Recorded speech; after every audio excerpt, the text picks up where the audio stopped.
ikuti program Camera, catatan Menko Airlangga.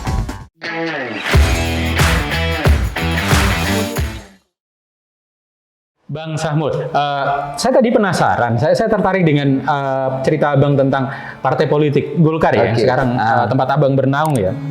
Abang bilang bahwa kepentingan kelompok-kelompok Islam itu diakomodir di Partai Golkar. Boleh diceritakan seperti apa? Ya, Golkar ini kan sesungguhnya dia lahir dari spirit dasarnya itu adalah bagaimana spirit keyakinan terhadap Islam. Di situ tokoh-tokoh yang melahirkan itu memang ada beberapa tentara ya, misalnya kayak Ki Hajar Dewantara, Soekarno dan lain sebagainya. Itu bukan pemikiran-pemikiran dasar untuk bagaimana ada keterwakilan golongan di situ. Ini adalah tokoh-tokoh Islam yang bagaimana dia bisa. Nah, sampai dengan hari ini, kenapa Islam itu menjadi bagian yang tidak bisa terpisahkan dari Golkar, dan itu ada kesadaran kita untuk bagaimana melakukan konsolidasi itu ke bawah. Baik NU Muhammadiyah itu senantiasa menjadi sebuah prioritas bagi Partai Golkar untuk melakukan komunikasi efektif, untuk bisa menarik seluruh para tokoh-tokoh itu untuk masuk dalam Golkar dan bisa membangun Indonesia ini secara paripurna melalui Partai Golkar. Oke, itu informasi yang mungkin bagi banyak teman-teman di luar sana agak mengejutkan ya, bahwa ternyata Golkar itu sejarahnya itu juga dibentuk oleh tokoh-tokoh Islam dan juga punya concern kuat terhadap kepentingan masyarakat Islam ya, masyarakat Muslim ya. Mas Aldo, mungkin Mas Aldo ada yang mau ditanyakan juga ke Bang Sahmud, mungkin mumpung beliau di sini nih. Kebetulan nih Bang Sahmud, aku kan kebetulan kan non Muslim ya. Oke. Dari Abang Sahmud ada pengalaman nggak untuk dari masalah toleransi? Khususnya ini ya untuk era-era kita kali ya, era saya. Iya. Mudanya mungkin. Era saya juga dong. Saya juga masih muda. Kita seumuran ya. Kita beda-beda tipis lah. Ya, tipis-tipis lah. Oke. 20 tahun. Mungkin Bang. Iya, jadi kalau toleransi, saya kebetulan memang aslinya dari Papua sana ya, dari Fak-Fak, dan kita memang sudah dilahirkan seperti itu. Bagaimana kalau di sana itu ada filosofi, namanya filosofi satu tungku tiga batu. Itu satu ada tungku tiga batu. Oke, gimana itu tuh, ada agama, ada budaya, ada pemerintah. Nah, itu disuruh duduk di situ. Ada yang Islam, ada yang Kristen, ada yang Protestan, dan kita sama-sama coba untuk memberikan sebuah penghargaan itu untuk memberikan kebebasan untuk bagaimana dia bisa melaksanakan peribadatannya sesuai dengan keyakinannya terhadap Tuhannya, gitu. Jadi sebenarnya kalau kita bicara toleransi, memang Indonesia itu kenapa dari Sabang sampai Merauke itu para pendiri di bangsa ini dia mulai mencanangkan untuk bagaimana kita berpancasila. Kita mulai melakukan itu pedoman terhadap kepemimpinan Rasulullah. Rasulullah itu ketika dia melakukan aktivitas syiarnya itu bagaimana dia lebih memprioritaskan non muslim ketimbang muslim. Iya. Oleh karena itu yang harus kita jadikan sebagai. Oleh karena itu dalam Islam itu ada disebut dengan lakum dinukum waliyadin. Bagimu agamaku dan bagiku agamaku. Mari kita bicara itu dalam sebuah kesepakatan toleransi yang baik, sepanjang kita tidak melanggar apa-apa yang menjadi kesepakatan kita bersama. Bisa kita bilang bahwa spirit toleransi itu juga sama dengan spiritnya Islam ya Bang, kalau seperti itu ya. Karena itu sudah digambarkan, diatur dalam agama itu supaya kita harus bisa memberikan sebuah penghargaan, memberikan penghormatan terhadap siapapun yang akan melakukan keyakinannya. Jadi kalau ada misalnya nih, kalau boleh saya men-summary, itu kalau ada kelompok-kelompok Islam yang tidak toleran, tidak ramah terhadap kelompok non-Islam, itu justru mungkin layak dipertanyakan keislamannya seperti apa. Dia punya spirit Islam yang dicontohkan Rasulullah atau tidak. Menjawab dari pertanyaan Mas Aldo tadi ya. Jadi nggak usah dikhawatirkan. Untuk kalau Islam, sebuah toleransi itu menjadi sebuah keharusan, kewajiban. Untuk kita harus bisa duduk sama-sama, kita bisa jalan sama-sama, kita bisa membangun sebuah sistem itu secara. Oleh karena itu saya kadang berangan-angan itu bagaimana ketika para pendahulu itu mendirikan sebuah negara ini yang dia ingin tarik keluar dari sebuah sistem politik dan dia menemukan yang namanya Pancasila. Dan mungkin ini nggak ada di negara lain. Tentunya ada di Indonesia. Itu kan hal yang luar biasa. Itu saya pikir itu akan jadi tema yang sangat menarik, Pancasila. Kita mungkin ke depan di episode-episode berikutnya kita akan bicara tentang politik dan Pancasila itu sendiri. Bang, satu pertanyaan terakhir nih. Banyak juga nggak apa-apa. Kasian Mas Aldo nanti masih harus banyak pekerjaan. Kopi. Oke, Bang. Satu pertanyaan terakhir nih ya. Kita sebentar lagi masuk ke tahun politik seperti Abang tadi sebut. 2024 akan ada pemilu legislatif, pemilu presiden dan pemilu daerah pilkada. Dan tadi kita bilang bahwa kelompok Islam itu adalah kelompok yang bisa dibilang dominan mewarnai kancah politik Indonesia. Bagaimana Abang melihat prospek kelompok Islam di pemilu 2024? Akankah kita tetap besar dan sangat memengaruhi? Akankah ini menjadi sebuah gelaran politik yang positif, ataukah ini ada potensi-potensi yang kita patut waspadai nih 2024? Tidak perlu kita kekhawatiran yang berlebihan terhadap nanti akan muncul sebuah gerakan-gerakan yang tidak. Tapi hari ini adalah sebuah sistem politik itu menganjurkan untuk bagaimana kita bisa membangun komunikasi.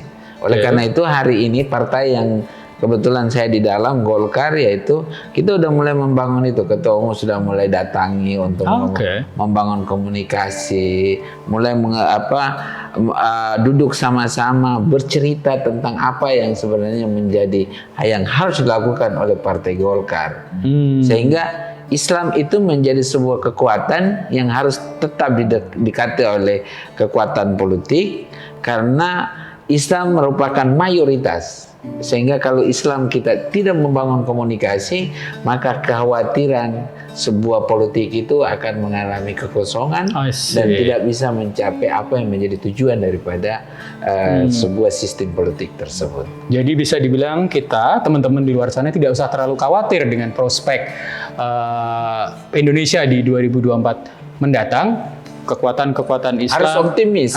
Kita harus optimis nih ya. Menurut Bang Samud kita tetap optimis karena banyak yang peduli dengan spirit Islam itu, spirit Islam yang toleran dan sebagainya.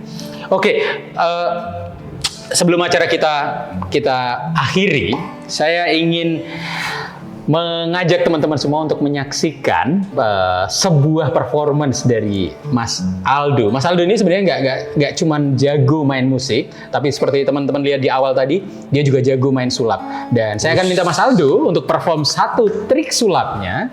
Dan ya ini akan kita lakukan secara kontinu di episode-episode ke depan. Mas Aldo, silahkan, tapi sebelumnya kita ucapkan dulu terima kasih kepada Bang Samud Ngabalin. Terima kasih Bang atas waktu dan kesempatannya untuk ngobrol-ngobrol di sini. Semoga nggak bosan-bosan. Sukses terus dengan karir politiknya, sukses terus dengan partai yang digawanginya, dan sukses terus dengan apa yang diperjuangkan. Makasih. Bang Samud, terima kasih sekali. Terima kasih buat semua Siap. seluruh teman-teman. Sampai Mas Aldo, di waktu-waktu yang berikut. Oke, sebelum saya mau main satu trik, saya mau coba nyanyikan dulu satu buah lagu. Dan kebetulan lagu ini sangat fenomenal sekali. Lagu dari Salon Heaven. Selamat tidur kekasih gelapku, semoga cepat kau lupakan aku. Kekasih sejatimu takkan pernah sanggup untuk meninggalkanku.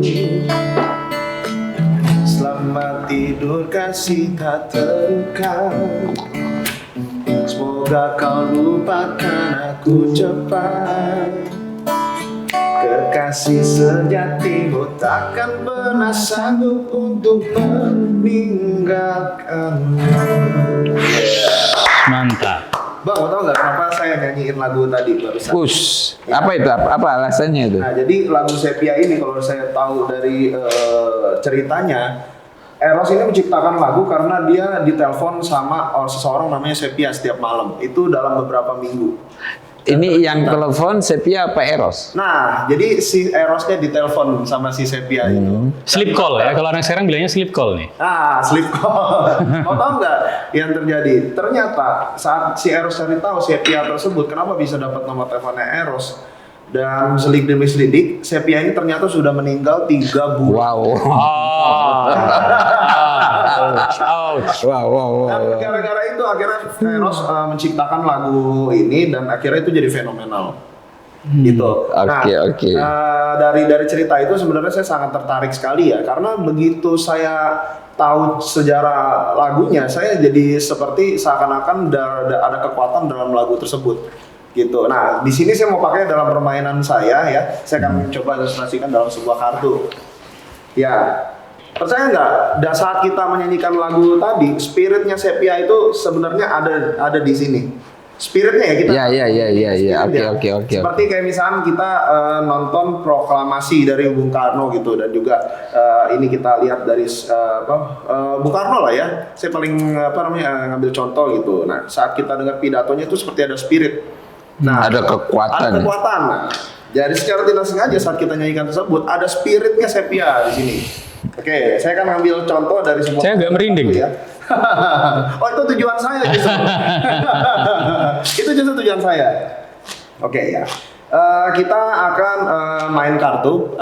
Abang Samud sama ini Abang Asto pernah main kartu? Oh, pernah. Jumlah kartu ada berapa? Lupa. Ada 52. Kalau dia pakai joker 2 berarti 54. Oh shit. Kita di sini dia ada love, ada keriting, ada wajik sama ada skop. Kita lihat di sini kita punya 52 kartu berbeda-beda. Mungkin bisa ini. Gak perlu saya hitung kan 52? Bisa 2 jam kita. Oke ya. Standar ya, ada bergambar, ada angka gitu ya. Oke, saya minta tolong untuk Abang Samud untuk pilih satu buah kartu ya. Tapi dengan cara seperti ini, bilang stop di mana aja. Stop. Oke, misalnya bilang stopnya di sini. Ya, kita nggak pilih. Ambil satu kartu. Iya, jangan kasih lihat ke saya masih merem. Oke, sudah? Oke. Ya, kasih lihat ke kamera. Enggak. Kalau sudah balikan ke sini. Ya, save ya. Saya taruh tengah. Kamera mungkin bisa lihat. Saya nggak lihat. Oke. Nah, kira-kira butuh berapa lama saya untuk bisa menemukan kartunya? Kalau saya secara manusia mustahil. Ya. Tapi ingat kita tadi punya teman Sepia di sini ya. Nah, coba nih saat saya coba dengar bisikan Sepia. 5 kartu dari atas itu kartunya Abang. Percaya atau tidak? Boleh pinjam tangannya sebentar.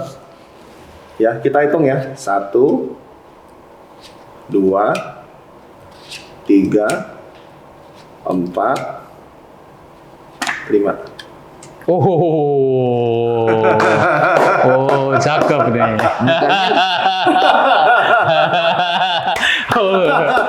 Tapi nggak cuma itu aja Bang, nggak cuma itu aja permainannya ya. Percaya nggak? Ada sedikit namanya kita bilang curse. Atau kutukan ya. Jadi kayak gini, saat Abang bilang stop di mana aja? Stop. Saat Abang bilang stop di mana aja, bisa aja berhentinya di sini. Ya. Tapi coba, percaya nggak percaya, berhentinya di kartu tadi.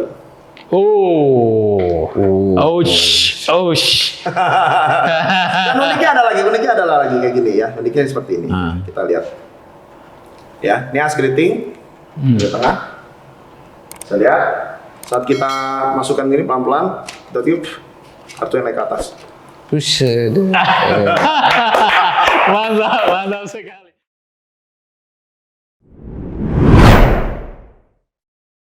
Ikuti program Camera, catatan Menko Airlangga.